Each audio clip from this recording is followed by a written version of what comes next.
नमस्कार दर्शक बंधु आपण को पुणी थे स्वागत करुच्ची ओडिया टीवी यूट्यूब चैनल रे। आज आपण जो टॉपिकटा रही से टॉपिक हूँ सीएम किसान योजना को नहीं। देखंतु सीएम किसान योजनार परवर्ती किस्तिर टंका आसवा पूर्वर सरकार तरफ जहाँकि आउ गोटे नुआ इनफॉरमेशन दि जाएगी ता सहित कृषि विभाग तरफ यही इनफॉरमेशन टी दि जाइथिबार जहाँकि सूचना रही।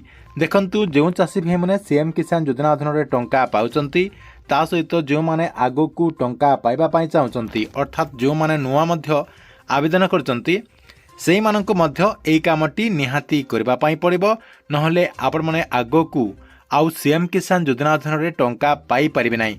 देखंतु से नै सरकार तरफ नुआ नियम करा जायछि। आपण सीएम किसान योजना अधीन आगो को टंका पाइबा हेले एई कामटी को निहाती करबा पड़िबो। तेबे आपण को कौन करबा पड़िबो एवं सेटा जहाँकि आपण माने केमिति करि परिबे पूरा इनफॉरमेशन टी मु जणाइदेवी।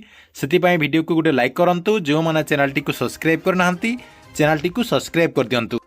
प्रथम देखंतु आपण माने समस्ते जानिचंती जे राज्य सरकार तरफ आपणकर ये जो सीएम किसान योजना रही सीएम किसान योजना रे वर्ष को 2,000 टंका करिकी आपणकर 4,000 टंका चाषी को दिया जाउची।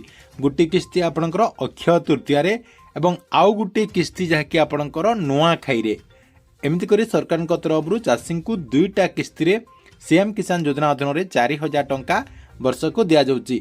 तेबे देखंतु ए जो आपणकर टंकाटी दिया जाउची किछि चाषी जहाँकि पाउचंती किछि चाषी जहाँकि पाई पारुनांती कहीं ना किछि चाषी जो आपणकर टंका पाउचंती सेमाने जहाँकि सबकिछि जानिचंती एवं तांकर डॉक्यूमेंट गुड़िक सबकिछि जहाँकि ठीक ठाक रही एवं जो माने टंका पाउनांती सेमानकर किछि त्रुटि रही से सरकार तरफ टंकाटी दिया जाउ नाही। देखंतु जो माने टंका पाई पारुनांती एवं जो कारणरू चाषी भाई माने बाद पड़ुचंती तांकरी पाई सरकार तरफ नुआ इनफॉरमेशन आसी जाइछि। अर्थात आपणकर जो नेक्स्ट किस्तिर टंका रही से नेक्स्ट किस्तिर टंका पाइबा पई हेले आपणको जहाँकि ए डिसेंबर 31 तारिख भितर तीनोटी काम निहाती सबु चाषी को करने पड़ो। तेज कौन करने पड़ो एवं सरकार तरफ कौन इनफॉरमेशन रही देखो मुझे देखे दूसरी ये आप स्क्रीन माध्यम देखिपे सरकार तरफ एमती गोटे आपणकर बैनर जहाँकि पोस्ट कर देखु ये बैनर रे कौन इनफॉरमेशन रही देखंतु आपणकर सीएम किसान योजनार जो हिताधिकारी मैंने रही बाध्यतामूलक रही तीनोटी काम जोटा कि आपणकर डिसेंबर 31 तारिख भितर आपण को करने पड़ो। देखंतु ये आपणकर साइड रे दिया जायछि ता सहित आर साइड रे आपणकर देखंतु पंजीकरण पई बाध्यतामूलक आवश्यकता आपणकर पंजीकरण जो माने करचंती सेमानकु कोन करबा पई पड़िबो। प्रथमे आपणकर देखंतु कोन रहिछि बैंक खाता सह आधार संयोगीकरण करंतु। आपणकर जो बैंक खाता रहिछि से बैंक खाता रे आपणकर आधार कार्ड टी को लिंक करबा पई पड़िबो। एटा जाकि समस्त निहाती जरूरी रही आपणकर बैंक खाता रे आधार लिंक निहाती करबा पई पड़िबो।